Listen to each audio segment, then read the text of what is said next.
Welcome to episode 4 of the Trade Rewind. On this episode, we discuss one of the rare brother for brother trades, why the trade was viewed as a fleece at the time, and how it ultimately reshaped two franchises in opposite but also desirable directions. One team went on to win multiple championships, while the other used the assets to launch their rebuild and create a perennial playoff contender. Hope you enjoy. Before we start, holiday season. So, for you, a gift. We're recording this December 10th, so it's about to be gift giving time. Wow. The GOAT right here, Danny Hurley, Never Stop, the book. You've been telling me about this, that this is must read, so I'm very excited. It feels like maybe you're taking a shot at me a little bit. Give me a book about leadership, okay? So it's to know. I got to work on my leadership. It's awesome. It's Everything about it. You'll love it. As a coach, as a basketball coach, you'll love that book. Yeah. Anyways, it's a NBA episode, so it's on you. I'm coming in here completely blind. NBA trade incoming. all right. Here we go. This is an interesting one.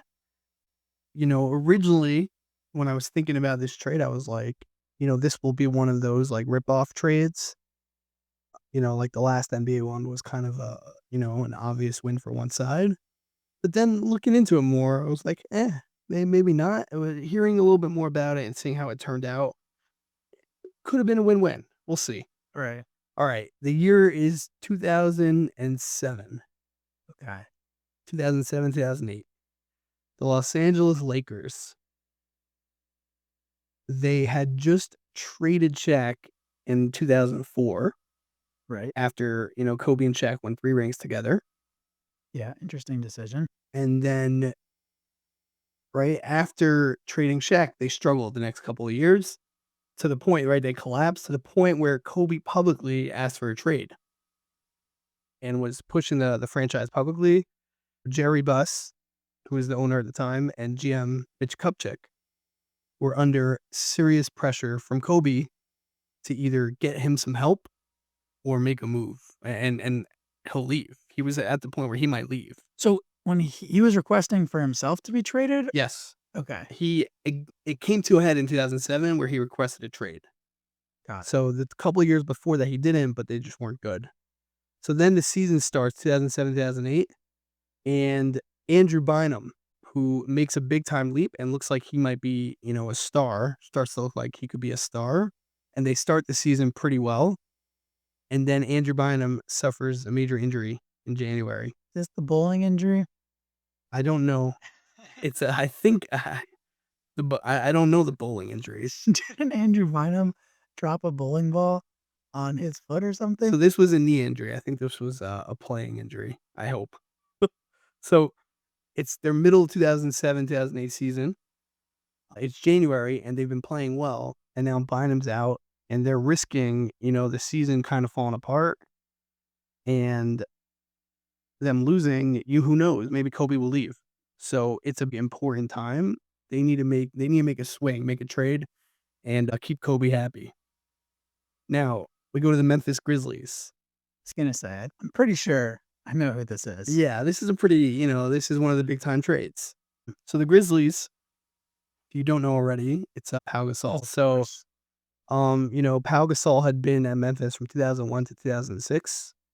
He arrived via a draft day trade with the Hawks and became Rookie of the Year and became the first true star, right? Because Memphis is, if I'm not mistaken, an expansion team. And he became their first true star, a multiple all-star, and they made the playoffs 3 straight years, 04, 05, 06, and all 3 years they got swept in the first round. Oof. And ownership decided, we want long-term competitiveness, and our current core of Gasol, we might not be good enough for him to be our one. Right. Then, 2006, 2007, Gasol gets injured and misses the start of the season, and Memphis finished 22-60. Oh yeah. So they knew, it's time. Their GM retires, Jerry West gets replaced by Chris Wallace. Jerry West was their GM, Yes. so he couldn't do this. He couldn't trade him to the Lakers. Would have been a bad luck. Yes. So he retires, they get a new GM and a new owner. And the new owner wants a rebuild, salary relief, right? They're paying too much for Pau Gasol, and he wants some younger assets. They knew this is not the team. We're not going to win all with this team, so we got to rebuild. They had no one else on that team. It was just Pau Gasol. Pretty much, they weren't a great team. And Pau Gasol had over 49 million remaining on his contract, so just didn't at that time. That's even way more than it is now, and he didn't fit the model of we want to go younger and rebuild. He was 29. He was in his prime, but he probably wouldn't have wanted to stick around for a rebuild anyway. So it was time. Right. Everyone was on the same page. Get value now. Exactly. So it happens to be that's two good trading partners, right? The Lakers really need to make a move, and Memphis wants to, rebuild. So the trade happens. Here's the trade. The Lakers receive Pau Gasol and a 2010 second round pick, which became Devin Eubanks. We'll discuss what these picks became later. Grizzlies received Kwame Brown, who really he was on an expiring deal. So it was just about getting, matching contracts. Right. They had Javaris Crittenton, a recent first round pick. Okay, not ringing any bells. Aaron McKee, who was not added just for salary match. And the rights to a young man named Marc Gasol. Ah, there it is. Who was playing in Spain at the time, and the Lakers owned his rights. They had drafted him, I guess, earlier, and they owned his rights, and they traded him, as well as a 2008 first and a 2010 first, which became Dante Green and Grievous Vasquez. Okay, so a big haul, or what seems like a big haul. We get three players: Kwame Javaris and Crittenton and Aaron McKee. Then you get Marc Gasol's rights, so that's a fourth, and 2 first round picks for just Pau Gasol and a second rounder. So really, just a big trade. It's interesting though, thinking about modern day. Do you think he would have gone for more? Does anyone want these random guys? People only want picks nowadays. So, Javaris Crittenton was a recent first rounder. So I guess at the time people thought maybe. Could have been the next Shea. Kwame Brown and the other, Aaron McKee, those are tough. But I think the real value is, right, you got 2 first rounders and a young player, Marc Gasol. The other guys were just salary matches, right? Because Kwame Brown was an expiring deal. Aaron McKee was just for salary match. So it wasn't really about the players because they didn't want players. They wanted picks, which they got 2 first rounders, and Marc Gasol, who's basically another pick because he hadn't come to the NBA yet. Right. I'm just thinking Pau Gasol was averaging 20 and 10 in those seasons, those couple seasons leading up to this trade, which is, I don't know what we would call that in today's NBA, probably 25 and 12 or something. Yeah, that's great numbers, and he was one of the best centers in the league at the time. Would he not go for at least 3 or 4 first round picks? It's a good question. I think 2 first rounders and the rights to another player plus 3 other players. Like, it seems like they got a pretty good haul for him. Some of those guys didn't work out, but really, if you really think about the trade, the way I think about it, it was for 2 first rounders and Marc Gasol, and the other guys were just really to get rid of the salary cap because those guys were all gone within a year. Yeah, but looking back on it, we're like, oh, Marc Gasol, because we know what he turned into. But at the time, he was a 48th overall pick of the draft. That's a great point. And at the time, people were saying the Lakers fleeced them. They were like, this is crazy. The Lakers just stole Pau Gasol. So at the time, Memphis was getting killed about this trade. And even now, you can look at it and say, really? All that for, like, you didn't get even a startable player? Well, yeah. I mean, I kind of view it a little differently because the NBA draft is such a crapshoot, especially if you're not drafting in the top 5, that a lot of it is just about maximizing prospects and hoping that one of them hits. The odds of you having a trade like the Celtics had, where you're getting multiple top 5 picks and those picks, multiple picks are panning out, is super rare. So to me, just thinking about it, I don't think it's the craziest thing. I'd like to get some more first round picks probably, but they got a lot of players and I don't know what their thought process was, but if their thought process was, let's just maximize return, get as many shots at it as possible, they came away with one really good player who played for their team for a long time. Right. So I will say, right, Kwame Brown, he only played 15 games for them. It was waived. Javaris Crittenton was a guy who they thought could be a guy. He was a first-round pick. He showed some promise. Well, actually, I was going to go into it later, but his career actually ended up getting derailed by legal issues. He was involved in the Gilbert Arenas gun in the locker room incident Ooh. in 2009, and then later he was convicted of manslaughter in 2011. So Wow. his career had some legal issues, Quite the but rap sheet. at the time he was a former first round pick who could pan out. Right. But realistically, the trade was about getting Pau Gasol's salary off of their next couple of seasons. So they're trading for guys who we can be done with after this year, and then give us some picks and some future players. Right. So the way I look at it is you got 2 first rounders and a rights to a player who you don't know, 48th pick, you don't know if he's gonna pan out. Right. I mean, you don't expect him to pan out. And I guess the flip side to arguing for the Lakers fleecing them is the Lakers are probably like, we're going to be, who cares what our picks are going to be terrible. They're going to basically be second round picks. Once now we have Pau Gasol, we should be competing, which they were. We should be competing for the finals on a yearly basis. Like there's no lottery picks involved here. When were the picks from? What years were they again? 2008 and 2010. Right. So they're assuming that it's not going to be a problem losing those picks. Absolutely. So if you're thinking about it, right, if we have Pau Gasol and Andrew Bynum will be back next season, like, we're gonna be a real team. They ended up, making a couple of championships, so those picks did not turn out to be great picks. Yeah, and sorry, I know everyone's been anxiously waiting to hear the Andrew Bynum bowling ball story. So just so everyone knows, this is the AI overview. Yes, former NBA star Andrew Bynum famously injured his knees while bowling in late 2012, so not on the Lakers, specifically aggravating his left knee due to weakened cartilage, a setback that ultimately derailed his season with the Philadelphia 76ers and impacted his career trajectory. Wow. That's good stuff. That's a good injury. It's like, you remember Andre Drummond? So he was on the injury report, and it was Andre Drummond out, avocado. He had an avocado, like an allergic reaction to an avocado. So Andrew Bynum out, bowling ball. It's good stuff. Maybe it wasn't NBA, all. great injuries. Yeah, it's a little embarrassing. Someone fell in their kitchen. Maybe it was like John Wall. John Wall fell in the shower. Yeah. There's a baseball player who had a drone, cut his finger using a drone. So Fireworks are dangerous. fireworks are classic, JPP. So this is across sports, you find these weird random injuries. They're great. I'm happy that was a 2012 injury and that wasn't something I missed. Yeah, sorry to derail. Okay. Any kind of wacky injury is worth derailing. Okay, so now let's talk just what were the motivations? What were they looking for? So Kupchak and Lakers, they were looking for obviously a star to keep Kobe happy. They also believe that, Pau Gasol was perfect for their triangle offense. He's a good passer. He has a high IQ. Like, he was the perfect kind of big.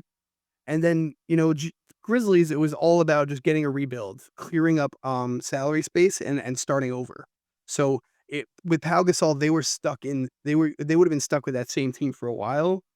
And they rather rebuild and then get someone who had a high ceiling in Crittenberg. Obviously, it didn't work out, but that was the thought process. Crittenberg was still 19th overall. You're saying he looked good on paper as a player? He was looking good? Yeah, and they thought he's a guy who had a high ceiling. He even looked pretty good for them for a little bit.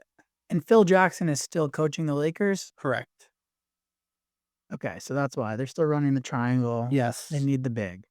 Absolutely. Especially with Bynum getting injured. That was really what made them make this trade. So now if you go into the immediate results following this trade, that season the Lakers make the finals and lose to the Celtics. That was the 2008 Celtics. Yep. Final. 2009, 2010, they go back to back, winning both. Gasol was obviously essential. And then Grizzlies 2008, 2010, rebuilding. Then Marc Gasol arrives and immediately becomes a top center.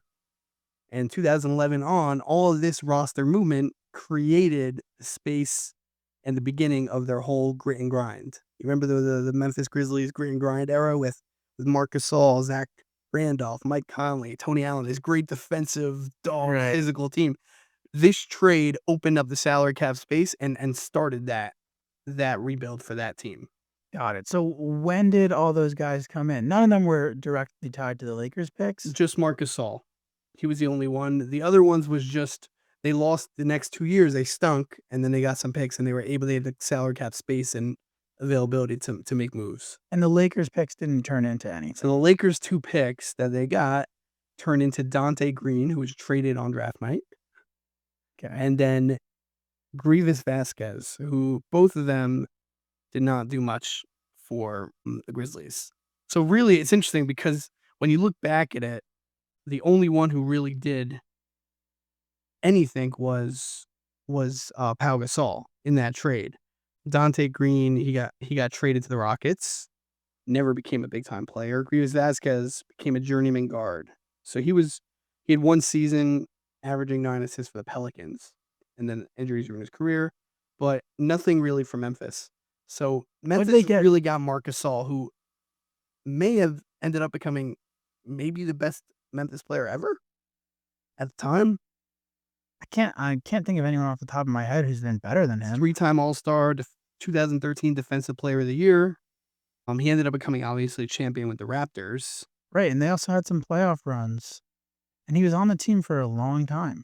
Yeah, he was there for a long time. 10, 11 years. And their big achievements with that group of Gasol, Randolph, Conley, Tony Allen was 2011 as an 8th seed, they upset the Spurs. Wow. And then 2013 they reached the Western Conference Finals. So Eh, they had some good years, and that's why it's like you look back and you're like, well, if you look at the players, right, outside of Pau Gasol, right, like they got ripped off. But if you look at the overall and long term, the Lakers out of this got 2 titles and made 3 championships and kept Kobe, stabilized the whole.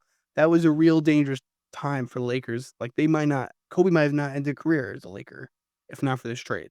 So it stabilized Kobe and all those problems, and they won 2 rings. So and made 3 championships. And then on the other end, the Grizzlies, who needed to rebuild anyway, so it was the Lakers were making, a win now trade, and the Grizzlies were doing the exact opposite. We're rebuilding. And this helped, open the flexibility and get, a real core piece of their rebuild in Marc Gasol. So it did help them, and they became a perennial playoff team for a bunch of years. They never won, but this trade did help them do the rebuild. So it is an interesting trade because if you look just at like the players, you would say the Lakers dominated this trade. But when you kind of understand like where the salary cap implications and what they were trying to do, they did sort of win that trade because keeping Pau Gasol wouldn't have done anything for them. They would have been mediocre for another couple of years. right. To me, I feel like exactly what you're saying. Pau Gasol wouldn't have helped them. They would have been the same team with Pau Gasol. They just would have had no money to spend, and they wouldn't have been able to. I mean, they never would have gotten Marc Gasol. They basically would have had an older Pau Gasol in later years, and probably would have hurt them down the line. I mean, none of those picks turned into anything, so I guess they're pretty irrelevant. But just getting Marc Gasol, basically, honestly, similar player statistically. It, I do think I think Pau gets the edge a little bit, but it is a little debatable. You can look at Marc Gasol and say, "Hey, 2013 Defensive Player of the Year, 3-time All-Star." Like, was he the better player than Pau? You can make the argument. Definitely a better defender. Well, for sure, a better defender. The part of Pau is that he was, this like a Laker great, and being a Laker great and winning with Kobe, like all of that makes you a little bit like legacy wise, like just bigger. But Mark maybe had just as good a career. Yeah, I mean, his stats are definitely worse offensively, but I don't also it was 7 years of Pau versus 10 years of Mark. So you get another 3 years on there. And you basically just made your franchise younger. Everyone else didn't pan out. To me, I basically view this trade as swapping the brothers. But and I think also, while this is not obviously part of the trade, a direct impact of the trade is that having Powell on the roster would have made them too good to get good picks. So getting rid of Powell and then only Mark coming over a couple of years later, they had 2 years where they weren't good, and that helped get them all those picks to build that team. So that's not obviously part of the trade, but a direct impact of the trade is that they got rid of a player that would have made them a little too good to get good picks. And now they were able to really truly rebuild and build something. Obviously, they never won a championship, which is the ultimate goal. But for a team like Memphis that, was young as an NBA team and had never really done anything, it seems like it was a pretty good trade for them in the long term, right? They got rid of Pau Gasol and they rebuilt into a team that was, a pretty difficult team to play every year for a good 7 years. They were a tough team to play. Yeah, it's almost like not their fault that they lost the trade, because there's nothing they could have done. They didn't have Kobe. They couldn't have won with Pau Gasol. It wouldn't have helped them at all. I mean, you could say they could have drafted better. Right, but that has nothing to do with the trade. Right, and I would say, I mean, the 3 players they got, right, one of them 15 games later is waived. One of them became a coach, like, within that year, like, was done playing, Yeah. and then the one, first rounder that's I think the real loss is that player. The fact that they thought, right, it is a first round pick and he's supposed to be, he has a high ceiling, like, maybe he could become Javaris Crittenton. Like, he was, I think, their real loss. Like, McKee was in there just for salary. Kwame Brown was just an expiring to match contracts. It was Javaris Crittenton. He was the one like, hey, that's a recent first round pick. Maybe he'll become something. So Right. I think that is where they lost. I guess the fact that Marcus Saul turned out what he was as a 48th pick makes that even. But I like a little bit like what you were saying earlier. You would think like a guy who's already a known guy, Pau Gasol, and is a real player, and he's proven that you would get someone back who's proven, and they didn't get any of that. Right. What I wonder is, it's possible they didn't want anyone proven because they wanted to lose at the time. Yeah, it was almost well, you always want that's why you want at least assets, which they didn't get. I mean, that's what I was saying. They could have gotten more first rounders. I feel like maybe not at the time. It's interesting. I'm just looking back at some of the drafts now from that time. 2008 draft, it says that they drafted Kevin Love. I mean, they obviously traded him on draft night. And then in 2009, they whiffed big time. They drafted Hashim Thabit. And is 2009 the year they could have gotten Steph? 2009, yeah. 2009, Blake Griffin goes 1, Thabit goes 2. They drafted second overall. After that, who'd they miss out on? James Harden, Steph, DeRozan. So this is where, like, it could be the trade was actually a good deal, but they didn't draft well. That's how I view it. I think it was actually a very good trade for them. And they just, yeah, like you said, they whiffed. They didn't execute after that. They had an opportunity to draft really great players, and instead they drafted Hashim Thabit. Right, and that's where obviously the hindsight is 2020, where we'll look back and be like, "Look at that, like, who they should have drafted," or just like these picks ended up being, bad players. But at the time, you're saying, "Hey, we're gonna stink the next 2 years, and we're gonna get 4 first round picks because we have our 2 and we have the Lakers 2. We have 4 first round picks. We have this guy Marcus Gasol, who is they knew already was a good player in Spain, so he's coming over. Like, we're gonna build something." And it happens to be they missed on a couple of those picks. They still ended up getting Zach Randolph, Mike Conley, Tony Allen. They still ended up building a good team because of the flexibility they had.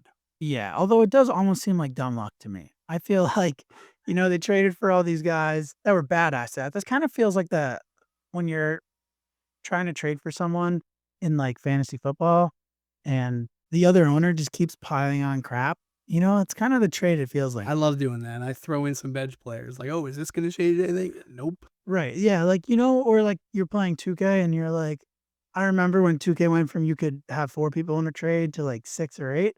Best day of my life. You just keep piling on crappy players, bottom of the bench, just keep throwing them on there. And eventually you'll get the yes. I mean, you might not, but that kind of seems like what happened here. They just were like, all right, what if we give you this bad player, this bad player? Because Marc Gasol is a 48th overall pick. I can't imagine they were like, oh, this guy's got it. But what's interesting about him is that he was playing pro in Spain at the time, so he was known that he was good.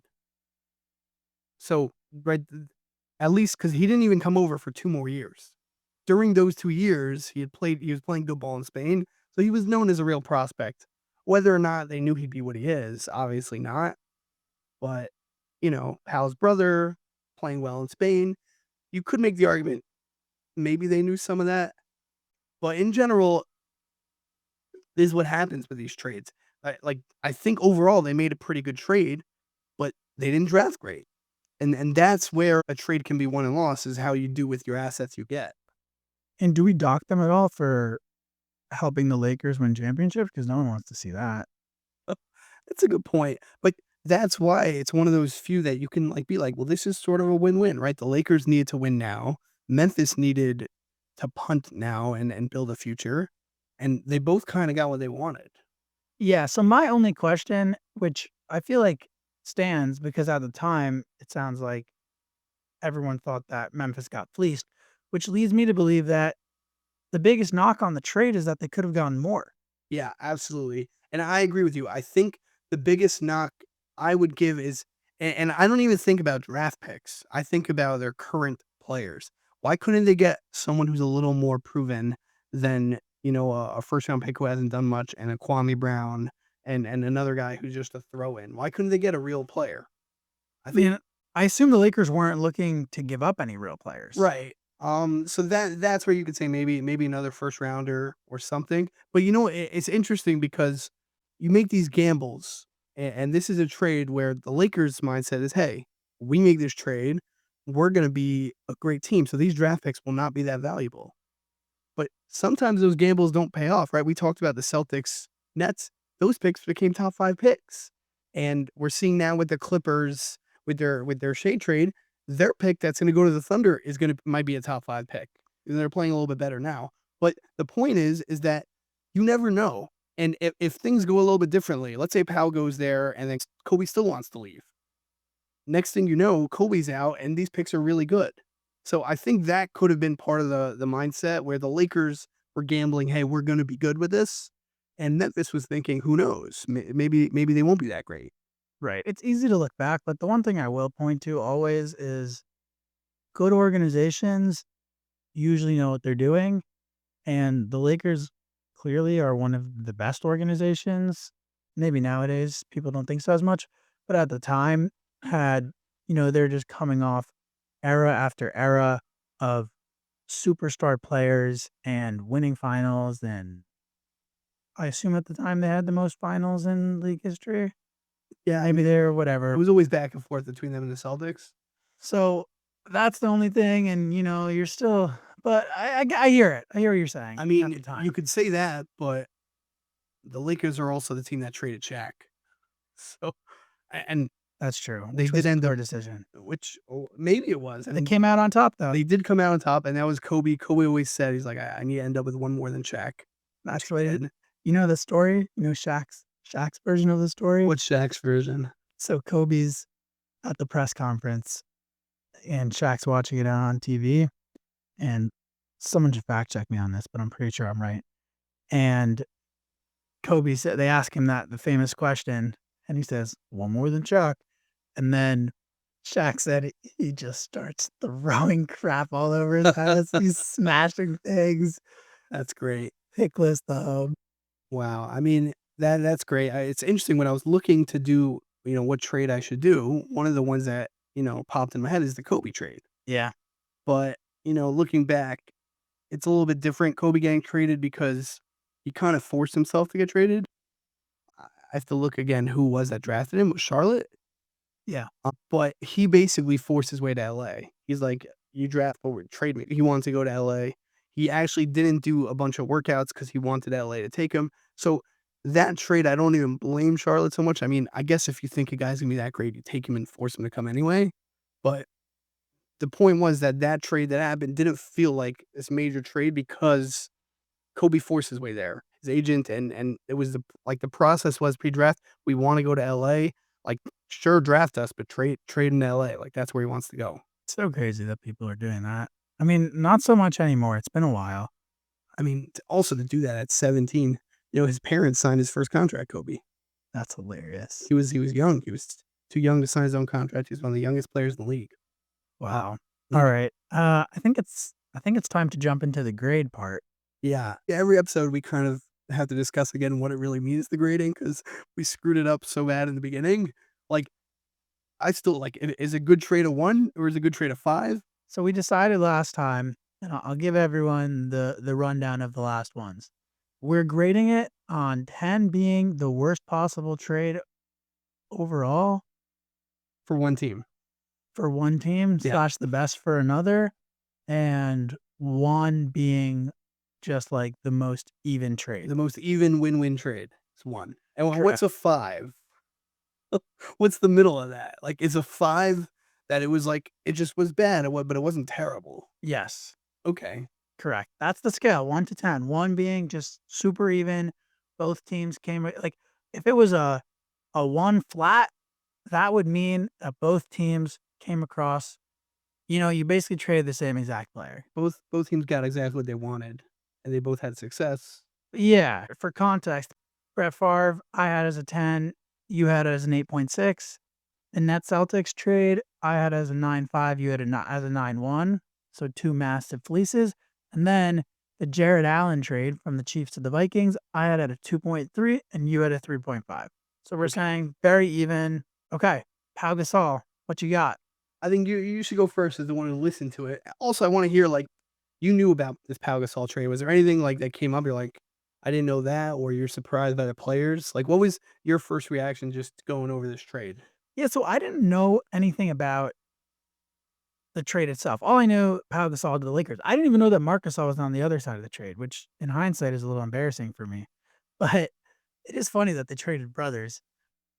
Uh, yeah, I guess my reaction was that it makes sense. It's a pretty classic NBA trade when you think about it. Someone as a star, you trade them for a lot of young pieces and a lot of picks, and you hope that something sticks. It's more the trade is like it's a way more classic trade than the Celtics trade, for example, Right, absolutely.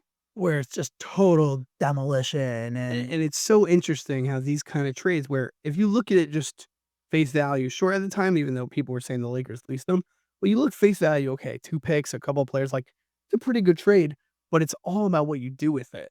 And that's why, like you're saying, good organizations will end up winning trades because they're gonna make the right picks with their trades, and while bad organizations, even if they get 7 picks, if they don't make the right picks, no one cares. yeah. And the other interesting thing is that they probably had it more right at that time. This is probably what these guys should go for. 2 picks and some crap bundled together. Because when you go 4 or 5 picks and more than picks almost, it's like years down the line, you're trying to project what your franchise is gonna be 5 years from now, 10 years from now, you're giving up your first round pick. It's definitely interesting in that regard, and you're so right. I think that's why you see teams are now less willing to make 5 picks or picks way down the line because you never know what your franchise is going to be in 5 years, and you never know. By the way, one injury you could have this great team, and then Tatum's out, and now your pick's way different than it would have been. Right. So that I agree completely. If I was a GM, I don't think I would want to trade anything beyond maybe a year or two. Yeah. And I mean, the problem though is that you're going up against teams who are willing to drop 4 first round picks to get Rudy Gobert on their roster. Right. So I think it's interesting because it's like the NBA, right, and picks go in waves. So there got to be a point around that Rudy Gobert time when people were throwing picks. Like picks didn't matter. Back then, 2007, 8, picks did matter, and people were not throwing 5 picks.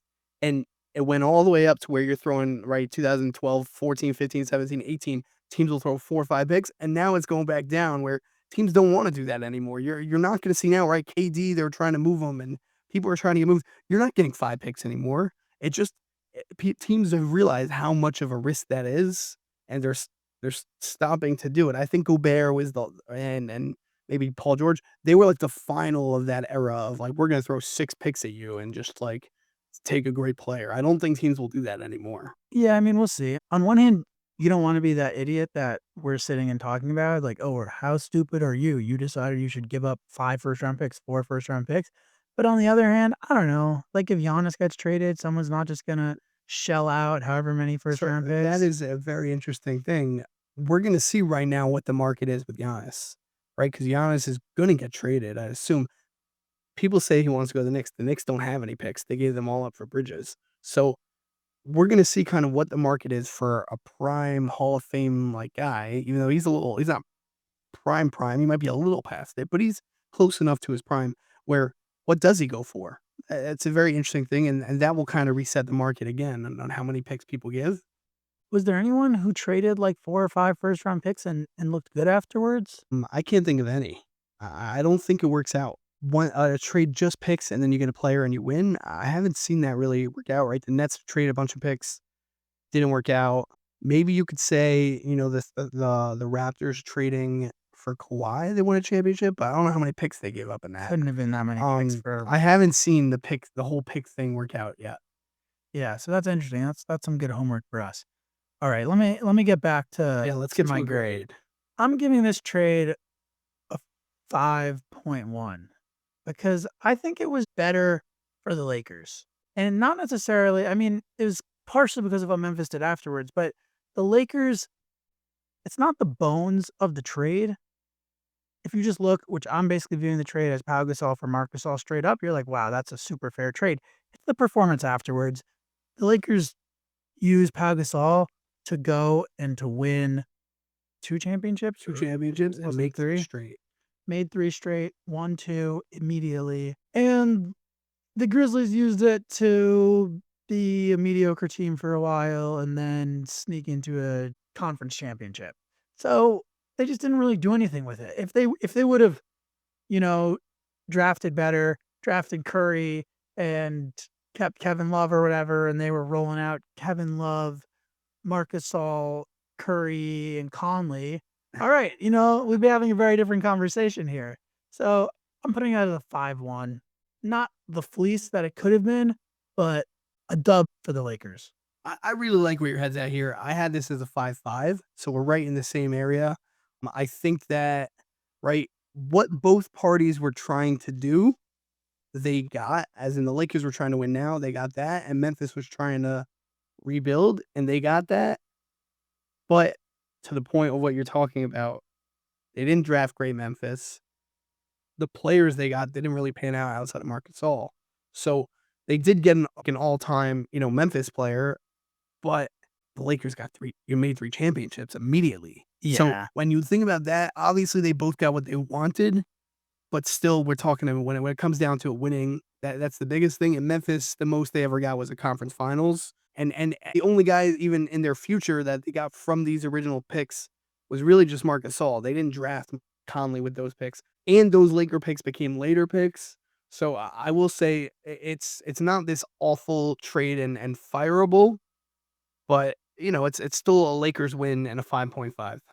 Yeah. And the other thing I'm just thinking about now is if I'm a Grizzlies fan, I don't think I'm even upset about the trade. I'm upset about the decisions afterwards. The trade itself, though, I'm like, yeah, that was the right decision. We made the right decision at the right time. So that's where it's interesting. I agree with you. At the time, though, people were like, saying Lakers fleeced them and it's not a great trade. But I would venture to say that Grizzlies fans were like, we're not going anywhere anyway. Like we keep Pau Gasol, we'll be a mediocre team and get swept in the first round for a bunch of years. So, and that's the worst place to be in the NBA is to be like a perpetual 8-9 seed. So I do think the Memphis fans would agree and say, I don't think people would look back at this and be calling for the GM's head. Yeah, it's not. We're not looking at the Nets GM who never recovered. Right, and that's why it's right in the middle, in the 5s. In the 5s, exactly. All right, so even though our scale still makes 0 sense, hopefully people will learn to love it. Well, we'll keep fine-tuning it. We haven't fine-tuned it at all. It's no, but it's only episode 4. I know. I think actually though we might not be able to ever fine-tune it. I think it could add like a nice element to if it's just extremely confusing and right. Really understands the scoring system. This might have to be our thing. That this just makes absolutely no sense. Right. And then the arguments and then the comments will be even better when people are like, "How the heck did they come up with this?" Yeah, everyone's just like, "Who is doing this?" All right. Well, that's it for us. Sign off here. All right. Thank you.